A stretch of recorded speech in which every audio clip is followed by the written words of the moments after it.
né? As pessoas não votam porque são burros, ou porque falta uma refeição, né? Não se alimentam direito, ou porque foram enganados pelos pastores. As pessoas têm razões para votar que provavelmente não devem ser muito diferentes das nossas. Quais são essas motivações?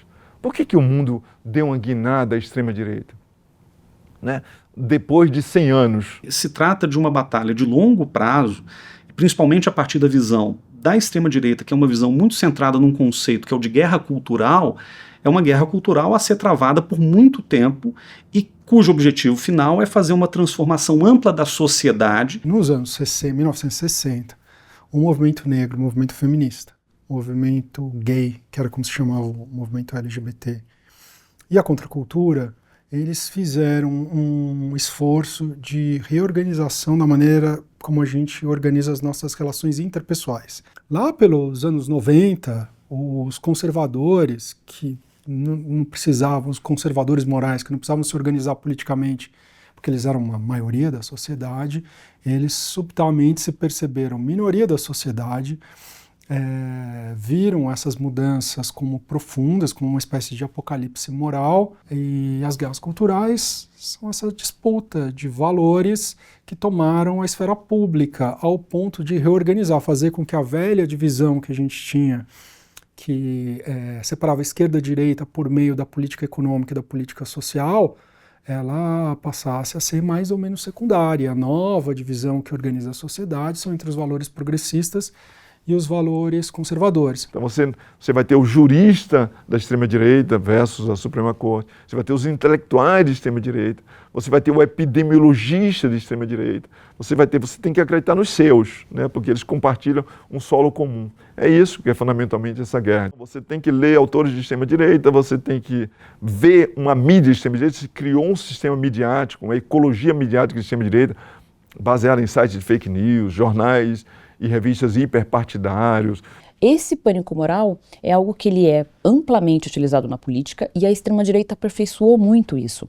Pânico moral relacionado à segurança e o bem-estar de crianças na escola. Pânico moral ligado, por exemplo, às questões relacionadas à violência contra a mulher. Pânico moral na segurança pública. Por exemplo, vou dar só um exemplo. Reconhecimento do nome social. Como se isso fosse desestruturar todas as famílias.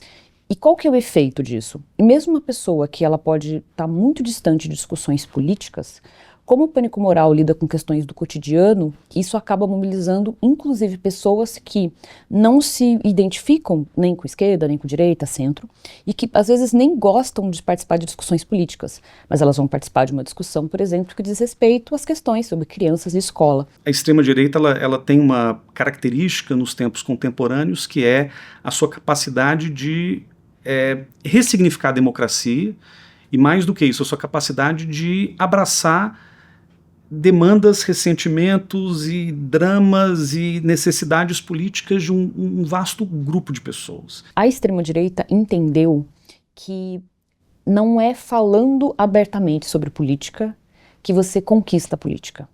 Então, muitas vezes é falando sobre religião, é falando sobre videogames, é falando sobre entretenimento, é falando sobre filmes, é falando sobre novela, é falando sobre roupa, é falando sobre configuração de família. A extrema-direita entendeu que o tempo todo mundo está falando de política. Há um certo desnorteamento de todo mundo, né? Não estou me excluindo disso, de como viver nesse mundo em que a transformação é tão rápida.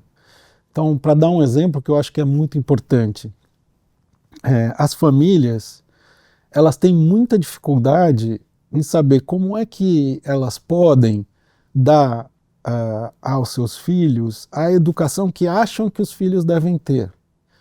Porque rede social, acesso à internet, ele permite que crianças, adolescentes,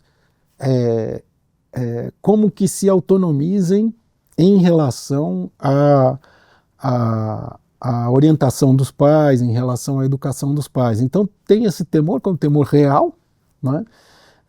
Porque é muito difícil mesmo, e ao mesmo tempo a extrema-direita oferece uma resposta simples e errada, né?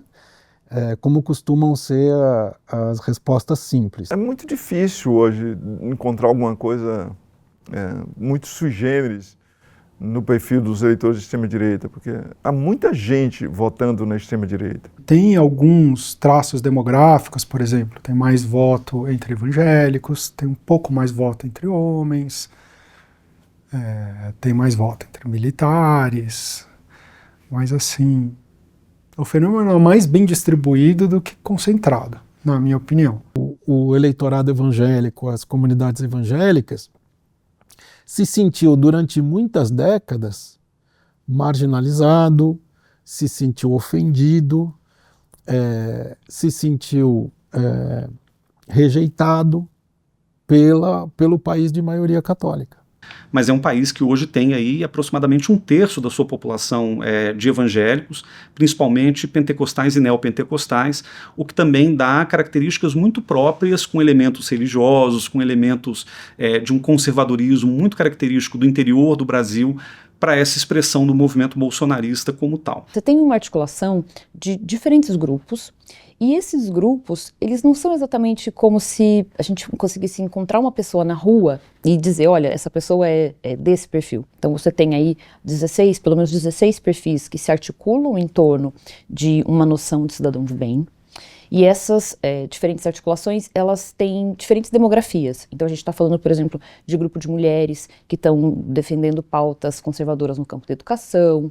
Você vai ter, por exemplo, jovens que estão defendendo uma agenda de liberdade restrita.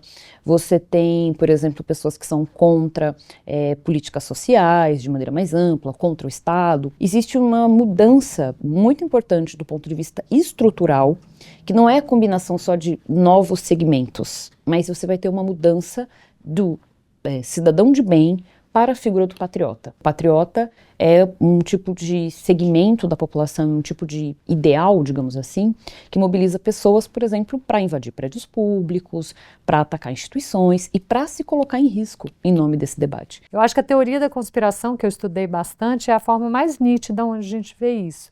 Então você vai explicar questões que têm, ou problemas que têm um fundo geopolítico, ou que têm um fundo econômico, de causalidades longas, com explicações que são quase como uma extrapolação do senso comum, por isso que ela é sempre muito centrada em pessoas. Então a extrema-direita, ela trabalha muito, joga muito com isso, nessas fantasias de desobstrução de um futuro próspero, se você conseguir eliminar aquele inimigo.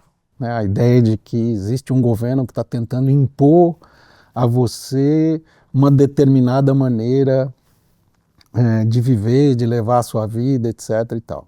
E que, portanto, você combatendo isso, você está combatendo a favor da democracia, porque cada um tem que viver como quiser. Essa é uma coisa clássica de qualquer projeto autoritário, né? Se apresentar como campeão da democracia para destruir a democracia. O ser humano é um ser social, então a gente seguia muito pelos outros também, a construção das nossas identidades. Então, se você está num determinado grupo, imagina que você está num acampamento, e aí tem 2.000 pessoas, e essas 2.000 pessoas, todas elas acreditam na teoria conspiratória. Você cria vínculo com aquelas pessoas.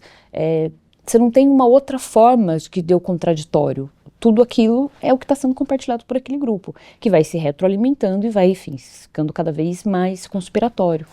Como é que eu faço essa negociação sobre porte de arma, aborto, legalização da maconha, ensino de gênero nas escolas? Qualquer solução intermediária não é satisfatória para nenhum dos lados, porque elas são assuntos morais que mobilizam a integridade ética dos dois campos. E o resultado disso é uma política que não tem mais mediação, não tem mais compromisso, e ela é uma política conflitiva que nos encaminha para a violência.